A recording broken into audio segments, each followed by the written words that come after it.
Hello everyone, welcome back to Planet Coaster 2 and welcome back to Malaya Bay after a 3 or so week break from builds.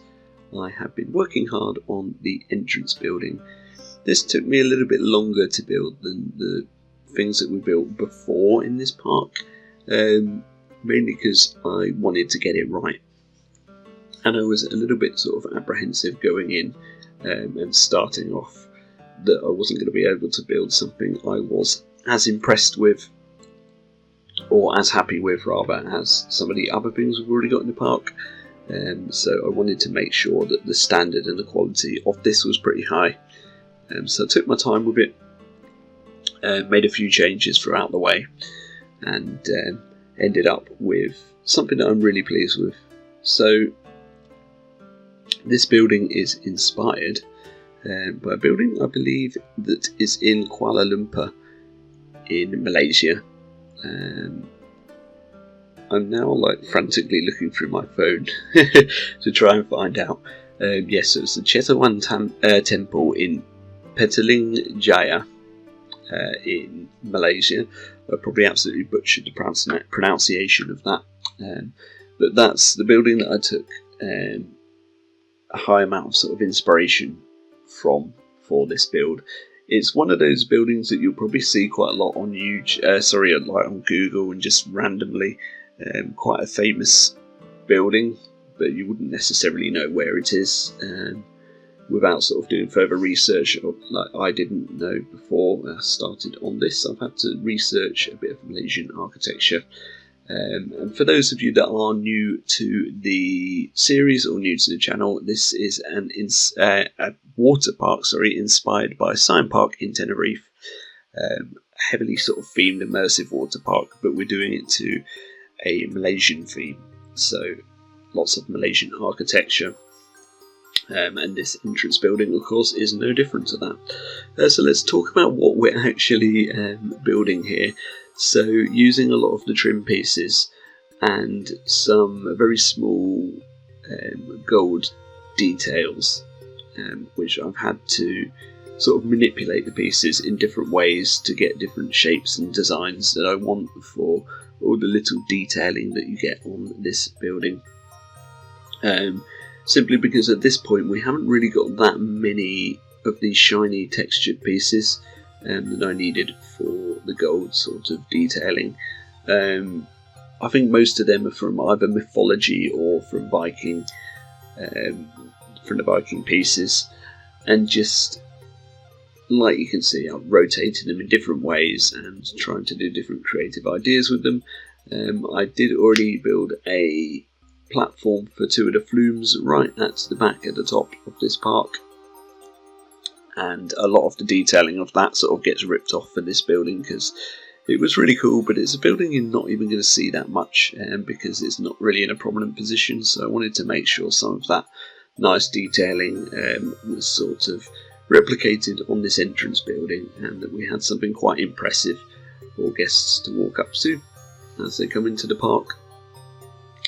As for the layout of everything, I'd already sort of laid out the path layout for this, so I knew that the central path is going to be an entrance path, as is the one on the left, whereas the path on the right is going to be the exit pathway, so we don't put a park entrance point on there, but at the moment I just wanted to get the general shape of this building together before I started putting down actual guest entrance points and things like that, which will come quite soon in the episode once I got this first part of the building, the central part, in place.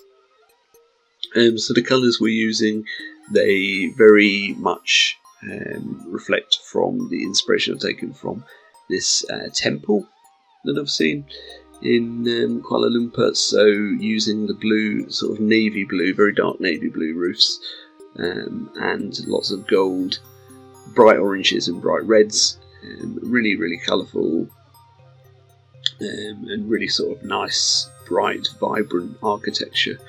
I'm going to have to go to Malaysia one day because I'm really, since starting this park, I've become really obsessed with the different architectural styles that they seem to have over there. Yeah, it's kind of like your typical Asian architecture, but still with its own unique styles, like just some of the detailing and stuff. Some of the materials they use are slightly different by the looks of the sort of limited research I have done. But yeah, we're not going for ultra realism or anything. Obviously, it's still a game, and that can be my excuse for anything that isn't 100% believable. But I think, yeah, it looks good enough to the point where you can see what sort of feeling we're trying to portray with this build. To start with, I felt some of the blue colours were a little bit too bright for this roof, even though they were fairly dull anyway. I wanted to really tone them down, just because I wanted it to have the look that I envisioned, and the bright colours weren't quite doing it. Obviously, this roof is entirely custom, so it's very piece heavy, very performance heavy, but it's definitely worth it to get this completely custom roof and the style that I wanted it in. I have placed roofs underneath to outline the sort of layout of the roof, so with the sort of LOD depth, when you zoom out and the pieces start to transition away and disappear, you'll still be able to see the shape of that roof, so it won't look too dark. But the good thing is, with the new sort of small pieces like this in Planet Coaster 2, they have quite a good LOD depth, if that makes sense, so you can go quite far out before they disappear, unlike some of the brackets in Planet Coaster 1, which obviously we've got in this game now as well with the Western Pack, so we'll be using those as well at some point. There'll probably be quite a lot of custom roofs in this park, because I'm going crazy with the detail. It's not going to be a huge park by any means. We've not got the biggest park boundaries to work with, so I don't think it's a problem really if we go crazy with the detailing for this park. But yeah, we'll play it by ear, see how it goes. You can see that I'm pretty much finishing off the top of the roof here with some more trim pieces and more detailing there. That pretty much concludes the roof. The good thing is I can just copy the entire front of the building over because of the way that I've designed it, and place it at the back, and we've got a perfectly symmetrical building while only having to do half of it, which is really handy. But I felt there was still something missing. I thought we needed more bling on this building, so more golden trim pieces, more detailing, more decoration going in there. And I think just the subtle details like that really do add to it as well. You can see now the bus has gone in for the guest spawn point. I decided we will use the bus, but what I'm going to try and do is get the park logo onto it at some point and decorate it up so that it's a bus service for this park that will go down to the resorts and pick guests up from the hotels and everything like that. But we'll get to that later.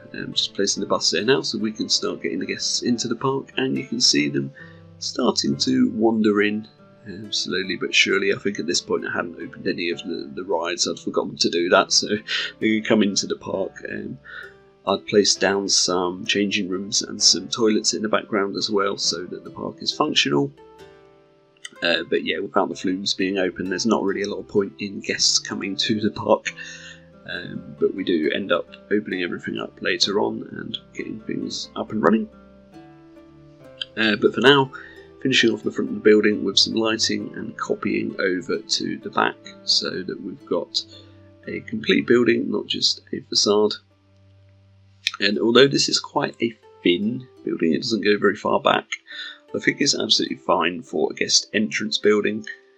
We managed to get the actual entrance platforms in there, and I don't know, I guess there'd be some place to buy tickets as you're going through this as well. At Siam Park, everything's just all in one. There's no separate ticket building. It's all integrated into the entrance, so that's sort of what we're making believe is happening here. I'm not going to go too much more in depth with that idea.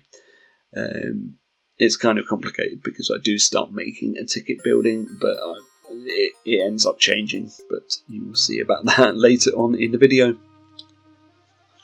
For now, adding yet more bling to the side of the roof because everything was just a little bit open and sort of empty looking here, so we had to cover up all the bits that you don't want to see.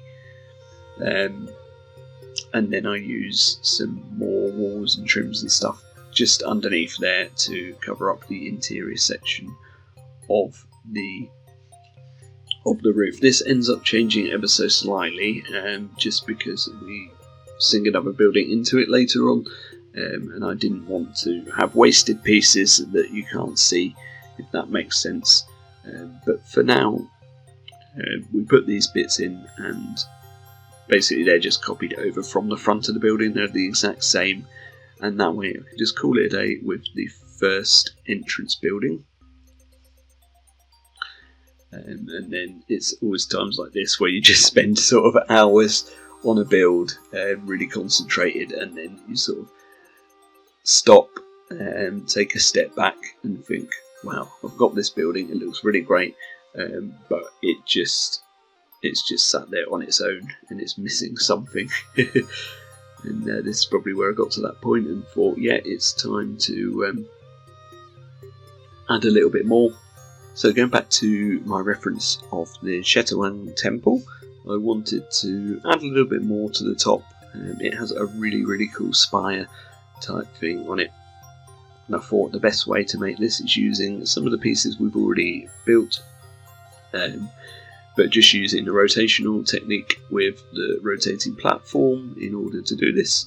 And you can see it came together really nice and easy, and that just completes our central entrance building. So next I'm going to work on a park sign.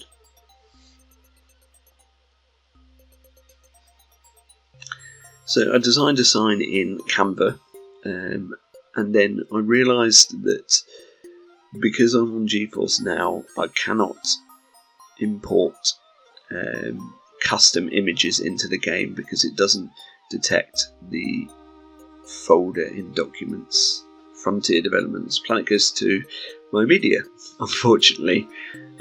So because it's using a cloud rig rather than access to my own computer, so I'm not going to be able to have billboards in this park, which is really annoying because I use Canva to make some custom billboards as well with prices on and stuff like that, which I'm just not going to be able to use, unfortunately. I did, however, load the game up on its own without GeForce Now. It does run on my computer. It shouldn't. I don't meet the minimum specifications for it, but somehow it just about runs. And it doesn't run too badly actually either if you open a blank park and just build a few things. So I was able to import my custom sign and use the age-old technique of copying it using basic shapes.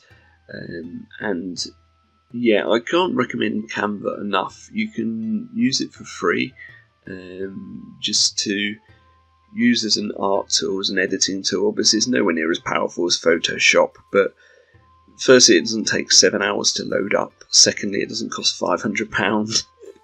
And thirdly, it's just so much easier to use. So if you want to do basic like designs like this, I would definitely recommend Canva. I use it at home and I use it at work. I prefer it to Photoshop, to be honest, unless I've got to do something really heavily technical.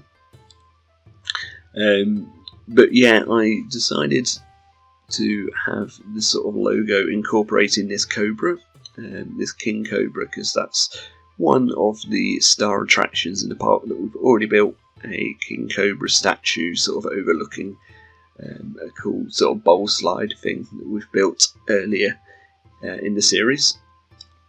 So I thought this king cobra is going to be sort of like our mascot, so I tried to make all of this, or well, didn't try, succeeded to make all of this out of basic shapes. And with the scaling, it is possible. You can pretty much do anything that you're imagination tells you can. I had no idea if I was going to be able to actually build this snake, but yeah, I managed it. So it's just a case of scaling the shapes down, rotating them, and it turned out not perfect, but it's pretty good. Unfortunately, I didn't have to do the waves because we already have some of them in the game that were almost identical to the graphic that I used in the sign, and obviously the Waterpark part of the sign could just be standard text, so that made that easier. So all in all, it probably only took me about an hour to do this sign. Then I went back into my game in GeForce Now. I'd already blueprinted this, so I could just go back into the park file and place it down. And then it was just a case of making the sign look pretty and fit in nicely with the surroundings. And for this, I mainly decided to just use a standard backdrop. It almost looks a bit like the hard rock sign, that shape, but it works out fine because we cover it all up with lots of rocks and foliage, so it's not hugely noticeable. And I think it works out pretty well for a sign. I didn't want to put it on the entrance building because I thought it would take away a little bit, and this is kind of what Siam Park does as well. They have their sign out the front. It isn't actually on the entrance building itself. So I think that worked out pretty well. Moving on swiftly then, this is the point where I thought, well, the idea was to have 3 different buildings as the entrance building, one of them being for tickets, one of them being the main entrance, and then the other just being for the exit path. And I wanted to have variation and 3 buildings that looked a bit different but fitted in nicely together. But after I'd put this ticket booth in, I felt it just looks a bit random. However, I am very happy with how this building turned out. It just wasn't suitable for this area of the park, or for this entrance. It did not look cohesive enough for me. So what ends up happening here is these 2 buildings that you'll see me putting together now end up being moved into the park, and they're going to be repurposed. So this becomes a guest services building. But one thing that I did benefit from this is for whenever I get to the episode of, or whenever I get to the build where I'm making some Main Street type stuff, I've already got a couple of buildings now that I can use, so I've kind of done some of the work already by doing this. And I was able to try a few different techniques, try a slightly different architectural style. I'm probably going to frantically scroll on my phone now to see if I can find where this is. It appears it's in Penang. I don't have any more information than that, but the inspiration I took from this building is a typical sort of Malaysian street. And some very interesting architecture here that almost looks to me a little bit South American. That's the interesting thing, I think, about Malaysia. There are some slightly different styles, and I think we can use that to our advantage in this park, so that everything doesn't look too samey. Yeah, but like I say, it just wasn't working for for this entrance building. For me, it didn't join on nicely. So it kind of means that we don't have a ticket booth, the way things have worked out. So like I say, you just buy your tickets as you go in through the entrance. And I thought about that a lot, more than I should have done, and decided that that's going to have to be fine. We're not going to worry about it too much, because they're not real ticket booths in the game anyway. It's a guest services building I've put in there. So the fact that this actually becomes a guest services building means it's being used for its correct purpose. But I might make some changes to it when we get to that point. But for now, I just wanted to sort of get it out of the way so that I could finish off doing the entrance building the way that I wanted to. And then after this I do build another building, which also the same applies to. It doesn't get kept on. We'll get to that in a minute, but first I'm just putting in a roof for this one.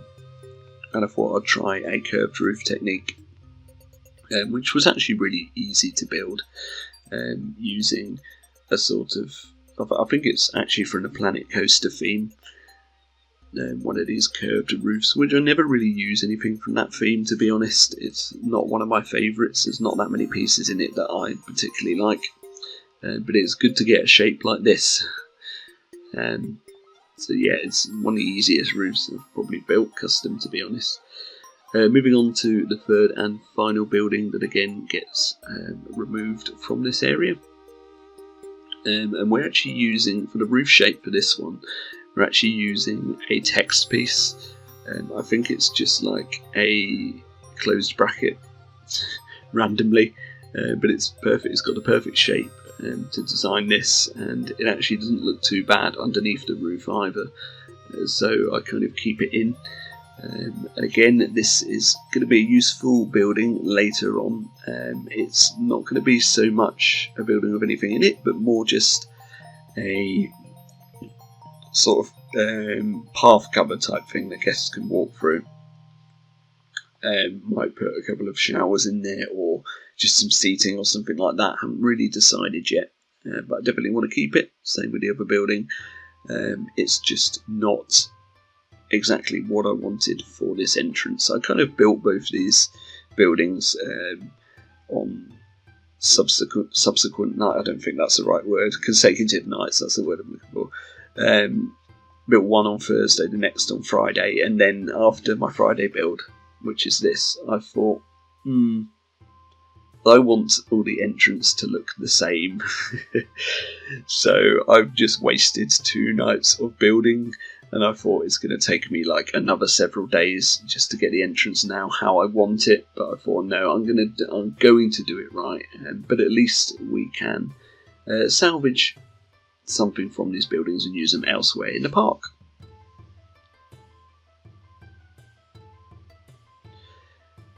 So now they get removed, and like I say, this becomes guest services. Very, very, very quick shot of that happening in game there. If I've got the timing right for this commentary, which I probably haven't anyway. And the next thing that I do is start reimagining this building almost. So I'm extending the roof out so that it gives us room to attach the rest of the entrance building to it. Because we want some angles here as well. We don't want everything in a straight line, so just using the angle snap for the other 2 parts to make sure that they are sort of uniformed, I guess. And that's the whole thing for this, really. I wanted the whole building to look uniformed. I envisioned that it's going to look much better than trying to combine too many different styles into one. And I'm so glad that I made that decision, because it looks much better now that everything's cohesive and all looks roughly the same.